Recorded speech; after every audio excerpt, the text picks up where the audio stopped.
Usted habrá visto hoy, ayer y en todos estos días y meses noticieros por la televisión o por la radio que casi todos se dedican en todo momento a atacar mi persona. El presidente es como el coco. Están asustados. Estamos muy asustados. Con ese don perverso de creerse un ser supremo. Mi familia, la figura del presidente y el gobierno. El gobierno hace cuentas alegres con el presupuesto de 2025. Algunos de ustedes las creerán. Otros verán y oirán con desconfianza.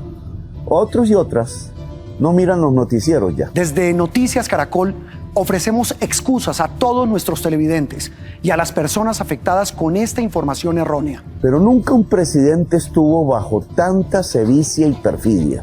Al presidente Gustavo Petro ya no le da vergüenza faltar a la verdad. Tenemos de presidente a una persona que es psiquiátrica. Al fin y al cabo ya andaba en otro rollo, el de San Andrés, a donde dijo que iba a ir a recibir el fallo de La Haya, pero a donde nunca llegó. ¿Qué le dice a Petro? Pero ¿qué le puedo decir si Petro solo se oye a sí mismo? Cuando Petro aún era candidato, se empeñó en desprestigiar al ejército. Petro tiene miedo. Una vez más se demuestra que ni Petro ni su ministro de Defensa Iván Velázquez, entienden, conocen ni respetan a las Fuerzas Armadas del país. Él le gusta seguir haciendo lo que ha hecho toda su vida, que es ser un agitador profesional. Es parte del síntoma de su personalidad disfuncional. Por eso hablo desde las redes y por este medio. Esa insultadera y grosería diaria Necesita tratamiento, está fuera de realidad. se debe básicamente a que los propietarios de esos medios, las personas más ricas de Colombia, no están de acuerdo con las políticas que implementa mi gobierno ni con las reformas que propongo. En lugar de argumentar de frente y debatir, usan sus medios para la bajeza, el insulto a mi persona y a mi familia. En un reino lejano vivía un rey llamado Gustavito que cuestionara su gestión. Pero más que un cuento, esto parece una pesadilla. Como yo lo veo, estas estrategias son patadas de ahogado. Qué bien que salieran al debate. El debate de frente ha sido mi costumbre.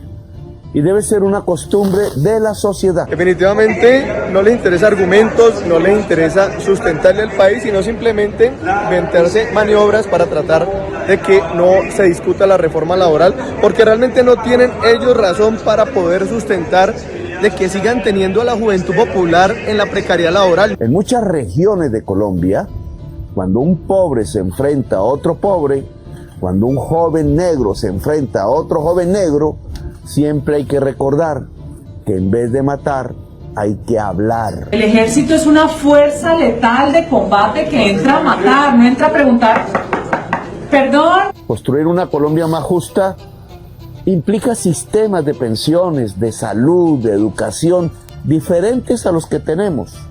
Necesitamos producir más y más eficientemente, y eso implica un uso diferente también de la tierra, una política de créditos bancarios más amplia, barata y productiva, más universidades, más ingenierías, más sociales, más historia, más matemáticas y más arte, etc. En estos temas me concentro. Algunos, ojalá cada vez menos como Olmedo, piensan es en robar.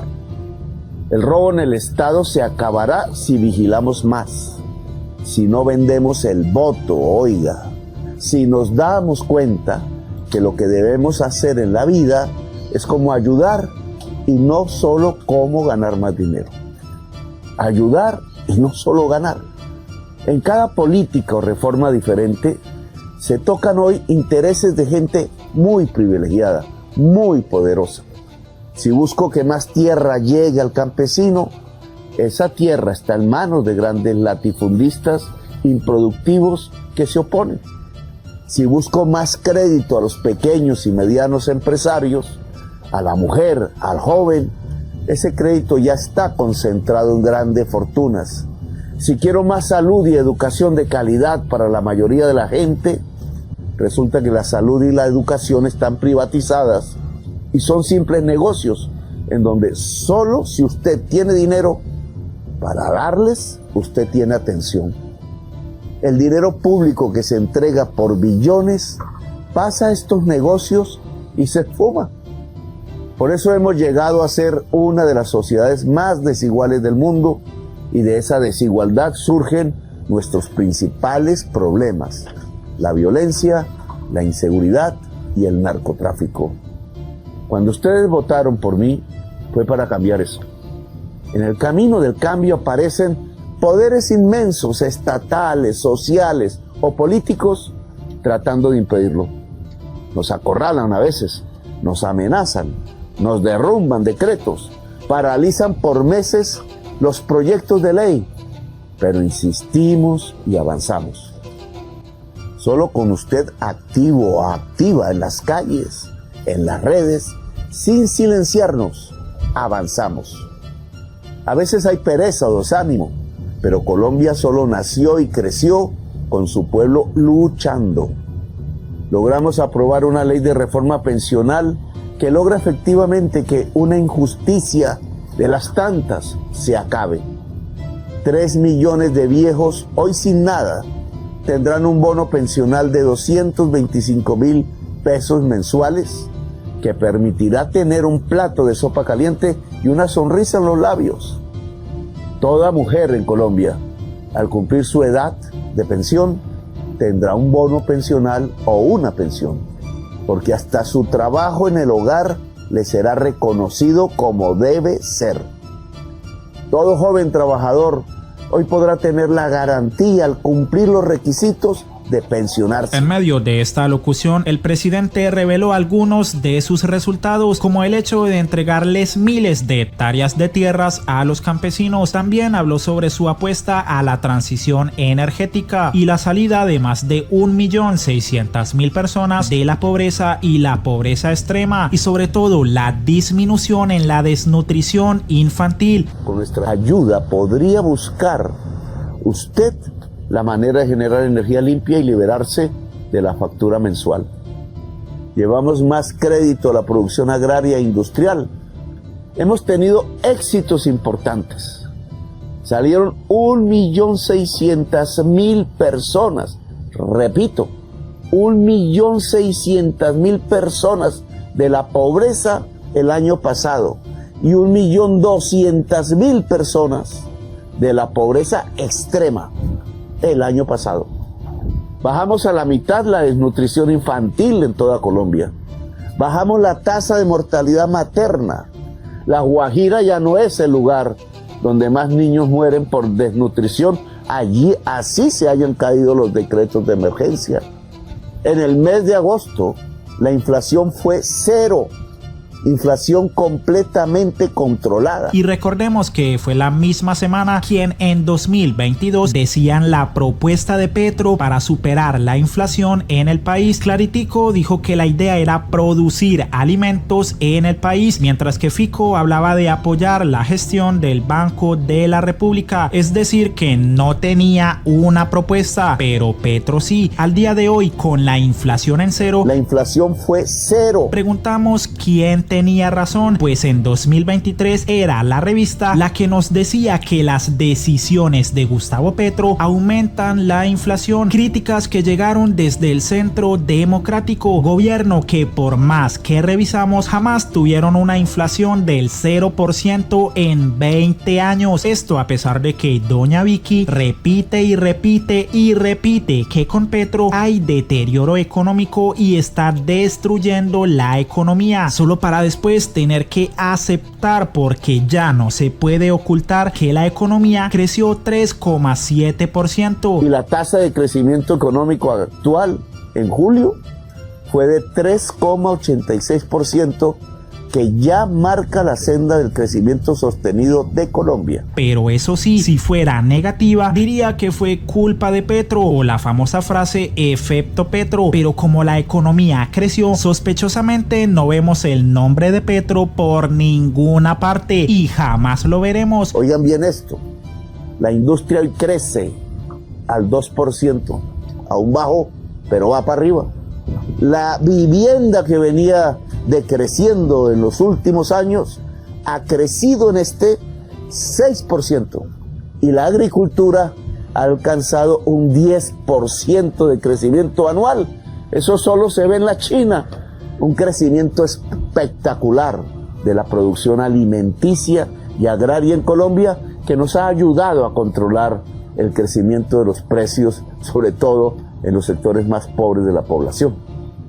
Si la producción industrial y agraria crecen, entonces Colombia es más rica y su población también. Si somos capaces de distribuir la riqueza con más equidad. La riqueza de una nación es su producción, es decir, su trabajo.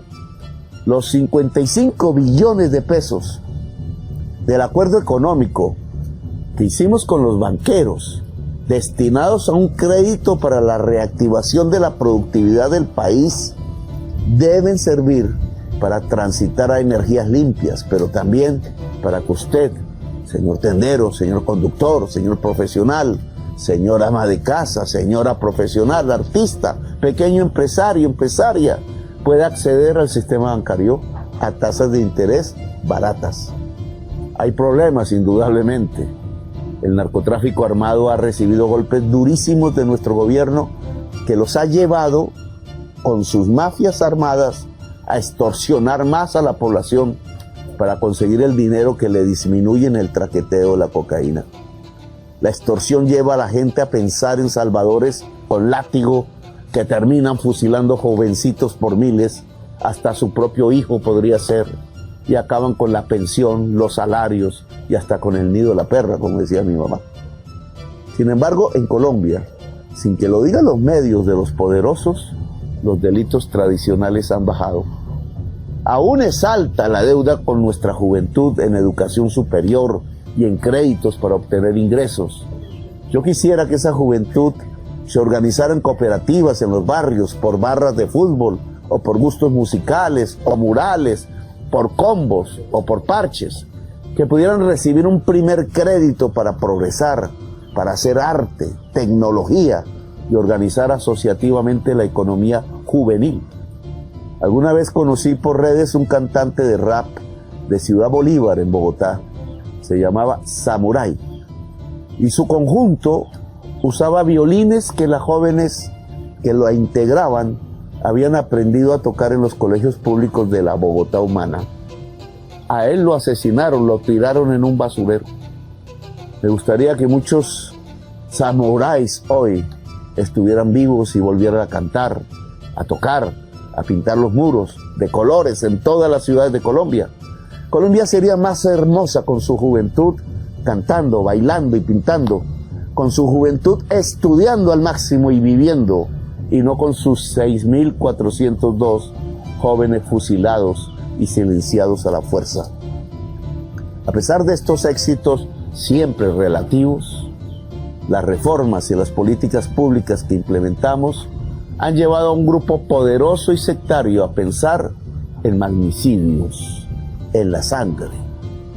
Hoy denunciados hasta por el mismo embajador de los Estados Unidos en Colombia, cuando decían por ahí que era que Petro estaba loco o paranoico. Están buscando con artificios y manipulaciones jurídicas tumbar al presidente elegido por voto popular de las y los colombianos. Para el asesinato quieren usar venenos o volquetas llenas de explosivos a mi paso, francotiradores. Para tumbar al gobierno buscan un golpe parlamentario, una votación en la Comisión de Acusaciones de la Cámara de Representantes que anule el voto del pueblo. No les gusta que estemos construyendo equidad social e incautando centenares de toneladas de cocaína. Saben que apuntamos al centro del corazón de la mafia y del privilegio injusto. Por eso hablan mal de mí todos los días en estos canales, cuyo espectro es de todo el pueblo colombiano. Les ponen un impuesto y chillan. La gente que apoya el cambio sale por decenas de miles a las calles y llenan las plazas. Se abisman ciertas personas con dinero al ver que, a pesar de sus mentiras de todos los días, de sus encuestas engañosas, la gente sale con la esperanza en la mano a apoyar este gobierno. no echan para atrás, no retroceden, no se quedan en su casa. La esperanza es su bandera. Nuestra bandera es la bandera de la vida. Millones de personas no permitirán el golpe de las corbatas. Y por eso, porque conozco a mi pueblo y la historia de Colombia, le digo a esas corbatas, no sean ignorantes, no violenten el país. Es el momento de hablar sin rodilleras. No es matar, es hablar. En cada soldado de la patria veo un muchacho del pueblo que necesita estudiar y vivir con plenitud. Un soldado y un patrullero que quieren tener novia, hijos, un hogar feliz, un estudio y un saber. A esos soldados les digo que su presidente les ordena no levantar su arma contra el pueblo. Y miren, la cuenta Padilla Bocio publicó este video que el mismo presidente Petro compartió. Esta vaina está para Ripley o un plop a lo Condorito. Noticias Caracol quedando como un culo. Jamás esperaban que Juan Carlos Flores les diera su peinadita al estilo Petro, pues ante la alocución del presidente defendiéndose de los medios, esto dijo Flores. Polémica que se desató tras la alocución del presidente Gustavo Petro, en la que arremetió una vez más contra diversos sectores del país, entre ellos la prensa y también la elección de quien sería el nuevo Procurador General de la Nación. Don Carlos Barragán, usted nos tiene un invitado para hablar de estos temas. ¿De quién se trata? Andrés, efectivamente se trata del profesor, historiador, catedrático y politólogo Juan Carlos Flores. Profesor Flores, el jefe de Estado nuevamente ataca a la prensa. ¿Por qué los medios de comunicación están en su narrativa? Carlos, muy buenos días. Recordemos que el presidente ha sido uno de los opositores políticos más exitosos de la historia contemporánea reciente de Colombia. De manera que él tiene una inmensa habilidad, una inmensa capacidad para encuadrar a sus adversarios en un determinado guión. Y el presidente después sigue ese guión con muchísima rigurosidad. Y yo creo que, por desgracia para la libertad de prensa en Colombia, tenemos a unos medios que incluso tienen en algunos casos hasta candidata presidencial, y eso se dice en todos los rincones y se sabe a lo largo y ancho de Colombia. De manera que aquí hay dos riesgos muy grandes. De un lado, el presidente que mete a todos los medios en un mismo saco, incluso a medios. Hay medios en Colombia que están garantizando la información. En muchas regiones los periodistas están bajo la amenaza de la violencia, y de otro lado unos medios que tienen, como yo subrayo, hasta una candidata presidencial, y eso afecta la credibilidad de todos los medios, y en eso el presidente juega de manera muy astuta y sagaz para meterlos a todos en el mismo saco.